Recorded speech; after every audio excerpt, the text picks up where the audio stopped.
At 5:30 a.m., Nabubuking tuloy yung edad ko. I am watching the restoration of Puerto Galera 1994, Sandcastle. 30 years ago. Naku. So 40 years Paano ako ago, maging 18 ngayon? booking na booking ka. 30 30 years ago, nandito na ako. ito ko, puro kubo. Paano ko sasabihin na 18 ako? Hindi ka makadeny, friend. Huling-huli ka. 30 years ago.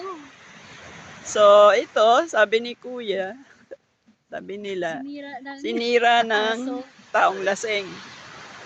Yung asong itim ang ulo. Pero may bakas ng aso. Para pagbintangan yung aso, parang claw, ginanon. Magaling din ang salarin din eh. Ang galing.